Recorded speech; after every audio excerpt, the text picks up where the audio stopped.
I'm going to be talking today about Revolutions Season 4, The Haitian Revolution by Mike Duncan. This is going to be partly a review, partly me rambling, partly a discussion, and partly just a narrative of how I absorbed the material. I've been working my way through Mike Duncan's body of work, Mike Duncan's body of material. And I'll leave a link in the description down below to the other reviews I've done of his stuff. Revolution Season 1, 2, and 3, the History of Rome podcast, The Storm Before the Storm. And that's it so far. And if you've watched those previous videos, you probably have some idea of what to expect. I do my best to talk about my experience with this content and maybe make a few observations here and there, but typically these videos are long rambles with very little in the way of insightful analysis. So consider yourself forewarned ahead of time. Okay, that being said, I'm going to talk first of all about my experience listening to this. And I know, I suspect this is probably only of interest to me, but I feel like talking through this is going to help set up the expectations of the framework in which I'll give my thoughts. So I was initially making rather good pace through the Revolutions podcast, especially as I started it during the COVID lockdown. But as the COVID lockdown is now over, and as I've gone back to going back to work every day, and as I have two kids, my progress has really slowed on it. And so this is a perfect example. I started the Haitian Revolution way back on October 14, 2022. Now, I do have this system I do where I listen to each season 3 times. This is a system I developed ages ago. I used to use it with audiobooks. I discovered that the first time I listened to an audiobook or a podcast, I may miss some details. Second time I listen to it, I may pick up other details, but maybe miss other details again. And then just a third listening through to make sure I absorb everything. I have a certain personality, I don't know what you would call it, type A, type B, whatever it is. But it's important to me that I absorb as much of it as I can. So go through these 3 listenings. So starting back in October, I was making slow progress on this, partly because there was a number of other things happening in my life during that time. My parents came over to visit during the month of December, and I was hosting them. We took a trip vacation to Foucault Island. We had a long Tet holidays in which I spent 3 weeks up at my in-laws with very limited internet access. So there were some disruptions in my life during that time. I also, initially when I started this in October, I was still trying to balance other audiobooks alongside of it as part of my book review project. I won't get into all that, but I've stopped doing that now. And then I also have to admit that sometimes I just got distracted by other things. So this is a little bit of a flaw in my system of listening to something 3 times over. Is by the third listening, or sometimes even by the second listening, if it's familiar stuff, my brain starts to get bored and my brain starts to get hungry for new materials to listen to. So I'll find myself listening to other videos on YouTube. Sometimes it's educational or informative, like a video on Greek history or something. But sometimes it's just junk, and I listen to a lot of junk sometimes.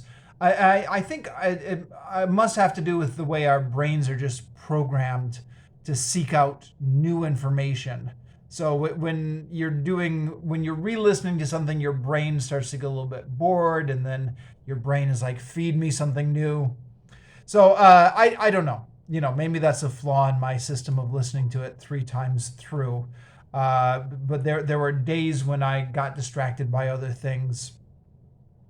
So I got to the end of the 3 listenings, and I thought, I feel like I haven't really immersed myself in this and listened to it straight through without getting distracted by other stuff. So I did a 4th listening. I finished up the 3rd listening on April 13, started the 4th listening, and just finished the 4th listening up just now. Like just before I pressed record here, I had finished up the last episode of the Haitian Revolution, listening to it for the 4th time. So, yeah. I don't know. Is that helpful at all in telling how I process this? It might be. The other thing I noticed, and I've mentioned this in previous videos, is that despite listening to it 3 or 4 times through, I still do feel like there are some parts, particularly the complicated parts, that my brain just switches off for every time. And partly maybe that's just me, I don't know, or maybe partly that's all of us. Partly that's perhaps a function of the fact that I listen to podcasts while I'm doing other things. I used to, again, during the COVID time, used to listen to it while I'm exercising. Now that I'm busy back at work every day, I just have it on at work while I'm doing some sort of mindless task like formatting a worksheet or doing data entry or something like that. But and I suspect a lot of us listen to podcasts in this way. So if you listen to podcasts in this way, you know that maybe a task that seems mindless will sometimes require your concentration for periods of time. And then you'll find that you'll completely stop listening to the podcast you've got on in the background. And when you get to a part of the task which is more mindless and your brain starts tuning into the podcast again, you realize that there's a whole big gap in there. And what I typically do is just keep going in those situations, especially because I know that by the end of it, I'll have listened to it 3 or 4 times. And also, Mike Duncan's narration is very much like listening to an audiobook. So, I discovered I mentioned that there are some days when I get distracted from this podcast and will listen to some YouTube drama instead. If you're listening to a YouTube drama video, which is just junk, I hate myself for watching it, but there is a part of our brain that really craves drama. I've been reading evolutionary psychology lately, and I think we are absolutely evolved to crave gossip because we evolved in small communities, and we need to find out who in our community is trustworthy and who is not, because your life could depend on it. This is obviously a little bit of a digression, but since reading some of this evolutionary psychology, once you start reading a bit of evolutionary psychology, you just start thinking about everything in terms of evolutionary psychology. But I think there is a reason why drama and gossip are addictive, even if it's about like YouTubers that you don't know in real life, because your brain evolved to live in a small community. So that's one reason why I get distracted by these stupid YouTube gossip drama channels. But the other thing I notice is, they've got such an intonation. They'll be narrating it, and there'll be dramatic pauses and short sentences, and intonation is going up and down. Whereas Mike Duncan, he's good at what he does, but he does Yeah, it's like listening to a lecture or listening to an audiobook. It's just kind of a nice, quiet, steady narration. It's going on in the background. There's some intonation, but a lot more dry humor in there. I just find it much easier to switch off from that stuff. And the other thing is, I I think because of this tendency my brain has to switch off and stuff like that, I tend to follow him much better when he's talking about stuff I already know. So when like I'm a big French Revolution nerd. So when he's going on about the French Revolution, I mean, he's certainly got into much more detail about that than I knew. So I didn't know all of it by any means, but I knew a lot of it. And I get to certain sections of it where I recognized, and I thought, oh, this is the good part coming up. This is the dramatic moment. I can't wait to hear how Mike Duncan is going to narrate it. So even though I already knew what was coming, there was a certain excitement in seeing what Mike Duncan's take on it would be, or how he would tell the story. I mentioned that because the Haitian Revolution I knew nothing about, or about as close to nothing as you can get before starting this. And Mike Duncan mentions that in his first episode. He said, we've done the English Revolution, the American Revolution, the French Revolution. These are all things that everyone knows about. Maybe not the English Revolution outside of history nerds, but definitely the French and the American Revolution. But he said the Haitian Revolution, most people don't know about it, or even if I'm paraphrasing him somewhat, but he says, even if they're history nerds, they'll really only have a vague idea of the Haitian Revolution. They'll know that it happened. They'll know that it was the first successful slave revolt. And I don't remember if he says this or not, but I think this is true. I think most educated people recognize the name of Toussaint Louverture. Boy, that's embarrassing to preface that with saying educated people know the name and then not know the name. But I would definitely, most people definitely know it receptively.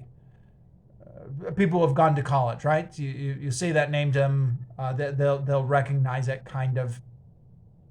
I don't know, maybe it's only the history nerds, but people who have done history in college will recognize that name, but they won't know anything more than that. Mike Duncan said that in his first episode, something like that. And that was me exactly. So it was, the thing about the Haitian Revolution, as Mike Duncan says, is it's really complicated. And because it's really complicated, it's really interesting. I'm assuming we're all history nerds here, right? We're all history nerds, or you wouldn't be listening to the podcast. So if you're a history nerd, you get into that stuff a little bit. Complicated is interesting. But where was I going with this? Yeah, it's interesting, but it also means that when you're listening to this on a podcast, and if your brain has a tendency to come in and out like mine does, you can miss stuff. And during the complicated parts of this, I would miss some stuff. And then because you had missed some of the setup, then I was only vaguely following the narrative. And then, I could recognize that there were names being mentioned. I could know that certain people were going in certain directions, but there were maybe, on the first listening especially, maybe large sections where I was only very partially absorbing what was going on. Now this is where listening to it 2 or 3 or 4 times helps, because I think by the 4th time, I like to think I've absorbed most of this now. There are still a few sections where I might not have completely absorbed it, but I think I got most of it. And it is, as Mike Duncan says, once you peel your ears back and really absorb it or really get into it, a very fascinating story. I mean, it's not just the story of a slave revolt. It gets so much more complicated with, as he lays out very clearly in his first two episodes, a huge web of all these different interests in Haiti. There's the whites, and the whites are divided into what are called the big whites and the small whites. As Mike Duncan explains, these are terminologies that the other history books use. So like the rich whites and the poor whites. And then there's the coloreds. And then there's the free blacks. I guess the free blacks are kind of like the coloreds. And then there's the slaves. And when the French Revolution kicks off, they all have different agendas. There's all things they want from it. So the big whites are like Thomas Jefferson. That's a poor way to phrase that. The big whites are like the American revolutionaries. They want independence, some degree of independence or home rule, and that they don't want to be overtaxed. So they want liberty in the same way the American colonists wanted liberties. Now, Mike Duncan says somewhere, I forget exactly where this is, but I think this may have been in his final episode of Revolutions podcast, which I've gone ahead and listened to, even though I haven't worked my way up to it. I think that's where he says it. Maybe he says it somewhere else. But he says that doing that part of the Haitian Revolution really changed his outlook on American history. Because it made him realize that Thomas Jefferson and Madison and all the founding fathers were the big whites. And he mentions that actually in his Haitian Revolution episode. He makes a comparison between the American founding fathers and the big whites in Haiti, but saying, that they were all after the same thing, kind of home rule, didn't want to get taxed, and the free trade. Sorry, free trade was the other big one, and the freedom to manage their slaves like they wanted to. So he said that really, I don't know, made him think about the legacy of American Revolution in a much different way. But then the interesting thing is the coloreds as well. Well, sorry, the small whites, the poor whites, are like the sans-culottes back in Paris. So they're going to get going when the radical phase of the French Revolution comes in. But then there are the coloreds who own slaves, but are also affected by the racial prejudices of the island. So they want to get rid of racial prejudices, but still keep slavery. But they are against the whites because the whites want to enforce the primitive racial codes that were there at the time. So all these different conflicts heading in. And then the other really interesting thing was how much this is influenced by the French Revolution. So this is really interesting to listen to, coming directly off of the Mike Duncan's season 3, The French Revolution, which of course all his listeners are coming off of. In particular, the huge role that Brosseau and the Girondins played in this. Now, Brosseau kind of gets a little bit of a rehabilitation in this because in the French Revolution episodes, Brosseau is kind of like one of the bad guys. And in fact, Mike Duncan makes that point a couple of times. I think it's during one of the Q&A episodes, which happened during the French Revolution season. He says, all right, Brosseau really screwed up the French Revolution. But he does say, Brosseau does get credit for being an abolitionist and being, in front of that issue. But everything else, he just screws up with being a warmonger who unnecessarily pushed the French Revolution into its fevered paranoia war pitch. But here in the Haitian Revolution, we come back to Brousseau as being the abolitionist and the guy who was for racial equality and for freedom of the slaves. So seeing that interaction with the rise and fall of Brousseau and the Girondins and how that influenced what was going on in Haiti, and seeing, you know, those parallel revolutions going on there was interesting. But then also the whole second commission that Brousseau sends off with Sonthonax, who I had never heard of, because most people haven't heard of him. Most people only associate the Haitian Revolution with Toussaint Louverture, but the Second Commission was actually the one that freed the slaves, and the whole story of Sonthonax and his colleague Paul Varot. And Julien Raymond, who wasn't part of the Second Commission, but was also in Brousseau's orbit. He had a really interesting story as well. So all three of those guys really had an interesting story. And then, of course, Toussaint Louverture's story. And again, I never realized what an interesting guy he was. And Mike Duncan makes this very clear in his episodes that Toussaint Louverture was not Gandhi. We can debate Gandhi's legacy for that matter. Maybe Gandhi was not Gandhi. That's a different topic for another day.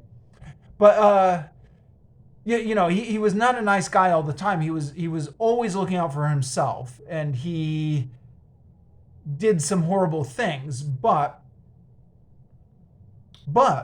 was absolutely brilliant and a great strategian. And the parallels Mike Duncan makes between Toussaint Louverture and Julius Caesar, or between Toussaint Louverture and Napoleon, were really interesting.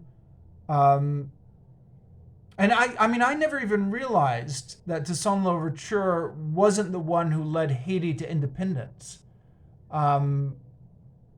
He was kind of indirectly, but he had already been captured by the French before Haiti declared independence. That the Declaration of Independence happened after him.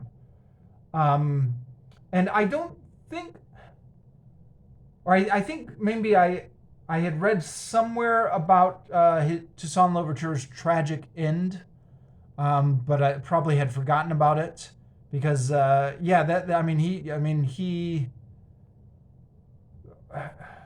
quite a fall from grace at the end, where he's ignobly captured by the French after that trick, and then just ends up dying in a French dungeon, French prison.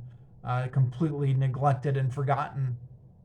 And it was really interesting, too, how all his subordinates and generals and everything did not fight for him. Like, he's such a big legend now. But at the time when he was captured, as Mike Duncan points out, everybody was disenchanted with him. So nobody really fought to get him back. Or nobody mourned his loss. So, yeah, just all the twists and turns this takes. The intersection with French politics and the French Revolution, the different factions, a number of very interesting personalities in this. I found it all quite fascinating and depressing. I also found it depressing. I mean, not all of it. There are some episodes, like the episode on Sonthonax or something like that. But it is something that very obviously, on the face of it, is depressing. So, slavery, the slavery aspect of it.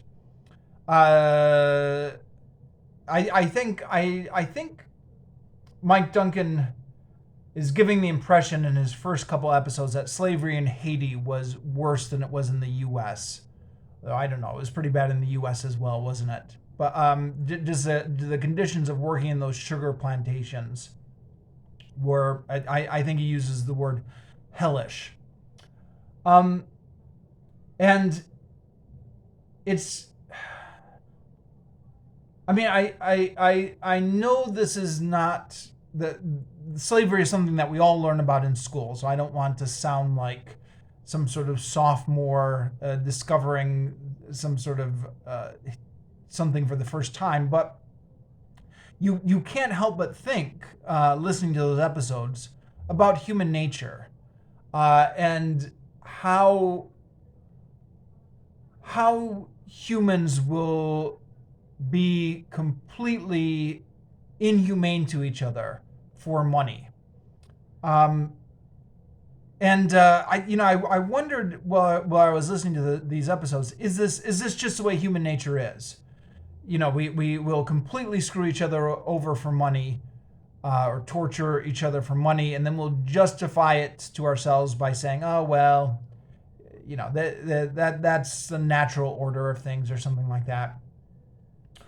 Or is it just that's the way some people are? Like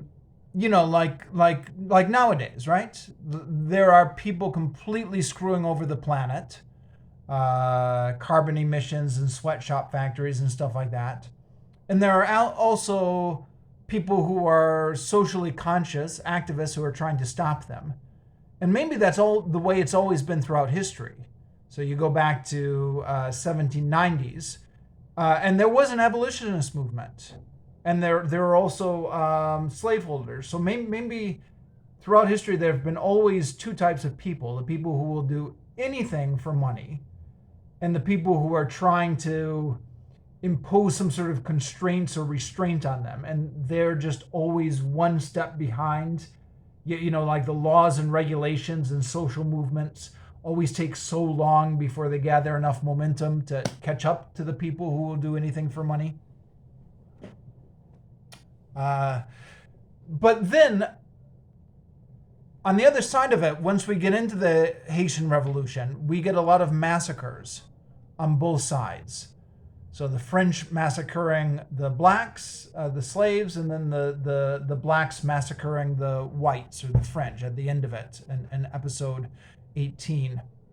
And that was depressing as well. So somebody left a comment. I don't know if you're watching now, but somebody left a comment on one of my previous Mike Duncan videos saying, Season 5, once you get into the Spanish revolutions, is really interesting, but you have to make it through the depressing one on the Haitian Revolution first.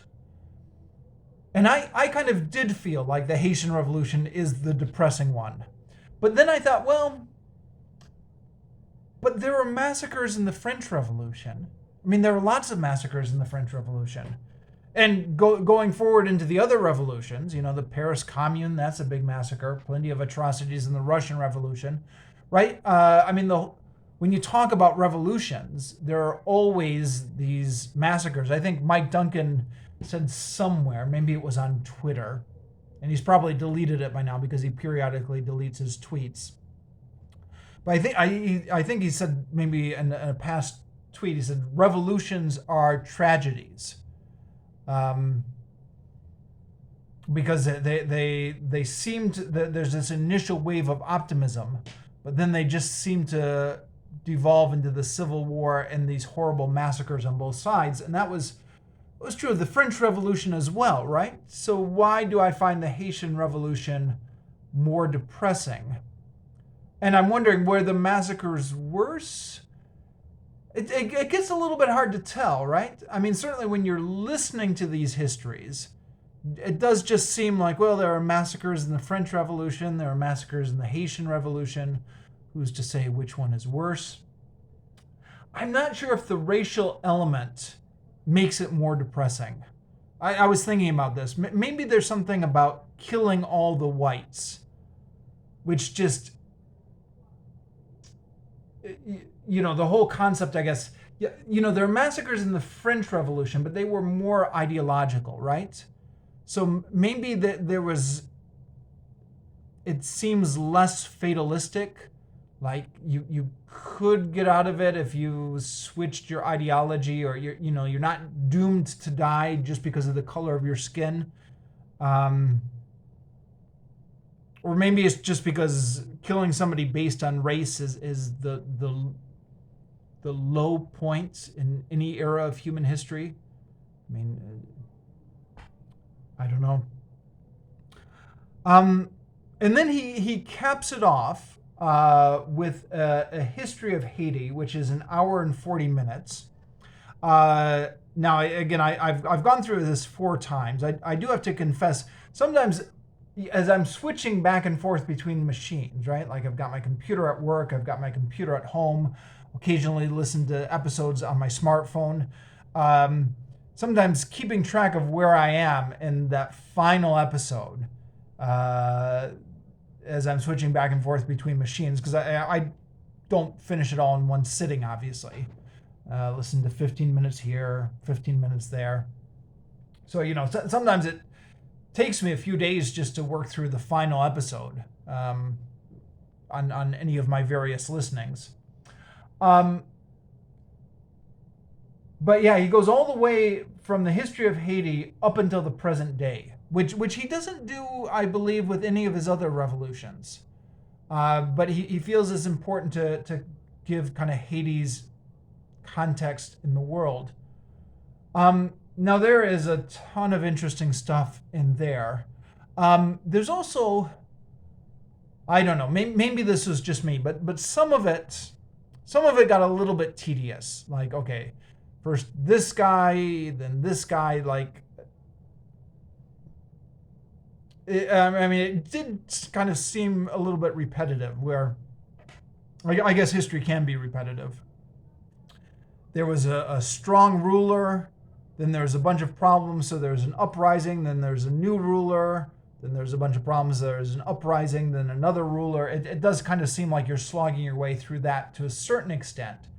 But the whole thing about, the danger sometimes with doing these things unscripted is I think of a point I should have mentioned earlier. I was just about to say the whole thing with Haiti and the international community was interesting in the final episode. But then I remembered I had neglected to say that before. The whole thing with Haiti and the international community was interesting throughout this series.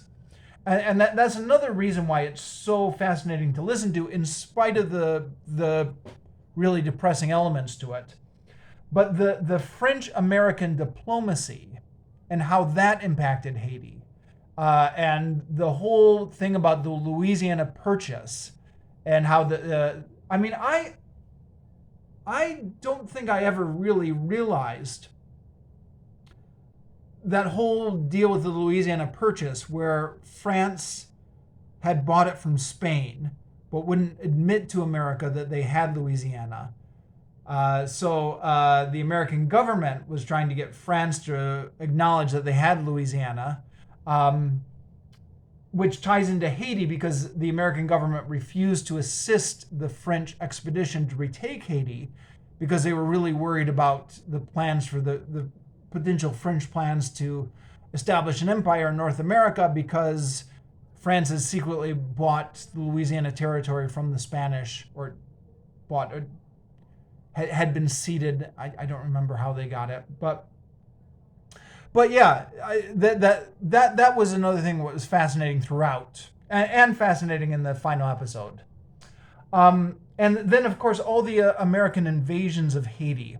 Now, this is something, the American invasions of Haiti in Smedley Butler was something I was vaguely aware of. It's in my youth, when I was younger, I hung out with a bunch of leftist groups and would read their literature, and was an anti-war activist, or at least had the desire to be. I didn't. Well, sorry, I'm going on a digression, but when you're reading that literature, something that they'll often point out is all the invasions America launched that you never hear about in your history books. And all the times we invaded Haiti, or kind of the Caribbean or Latin American in general, in the first half of the 20th century, which just never gets brought up in American history class, is something that these groups like to talk about. So I had known something about the American invasions of Haiti, but Mike Duncan mentioned Smedley Butler, who I have to confess, I've never actually read his memoirs, but I've seen him quoted in some of this anti-war literature. Mike Duncan says, we don't have time to get into Smedley Butler, but if you're ever bored, just Google him and look up War is a Racket or I Was a Gangster for Capitalism. And as those titles imply, the quotes I've seen from Smedley Butler, he was the U.S. commander, general, I don't remember, who was in charge of these invasions. And he was under the impression that this was just purely, he was just being purely used as the enforcement arm of American business. So like American business wanted the markets to go up in Haiti, so he would have to go and invade Haiti. Or they'd want the American, all these various Caribbean or Latin American countries. And so that's what he wrote in his memoirs. Mike Duncan mentions him, which is interesting. He goes all the way up to talk about Aristide in the final episode. And Aristide is somebody, I was alive in the 90s. I remember him being on the news, but I was also young at that time, and actually, young isn't really the real reason. I think like a lot of these conflicts around the world, even now, when I'm no longer young, you don't really follow them in detail, right? I mean, who's got time to keep up on all this stuff? So you see these names. I knew Aristide was in the news. I knew the American army was invading Haiti for some reason, but I didn't really understand it. So for Mike Duncan to go through and just lay out that story of what the story of Aristide was interesting. Aristide sounds like a really interesting guy. Put him on the long list of people I'd like to read up more about one day if I ever get the chance, or I don't know if anybody knows of any good books. But yeah, that final episode was really interesting as well. So, to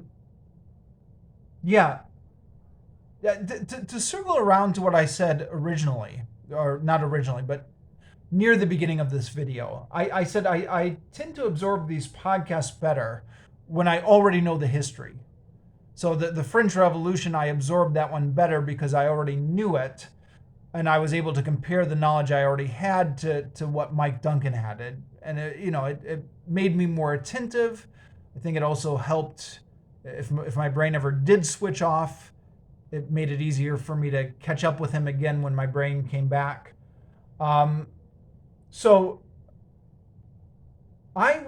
It would be interesting. I'm not sure if I'll ever do this, but I might. It would be interesting to read some books on the Haitian Revolution. Black Jacobins seems to be the one everyone talks about, but whatever I would happen to stumble across or get my hands on. Read some books on the Haitian Revolution so I have some background on it that's not just Mike Duncan, that I have some other sources where I'm getting information from. And then, once I'm more familiar with the story, go back and listen to Mike Duncan's version again and see if I pick up on more, if I appreciate it more. I'm not... I don't think... This is one of those things that I'm talking about in the wouldn't it be nice but I'll probably never do it type vein. But you never know. You never know. Sometimes you just get struck by a whim and embark on a new reading project that you didn't think you'd actually get around to, huh? All right, so that's all my thoughts on the Haitian Revolution. And next, season 5, not the Spanish Revolution, but the South American Revolution. What would you call it? I'll look it up. On to season 5 next.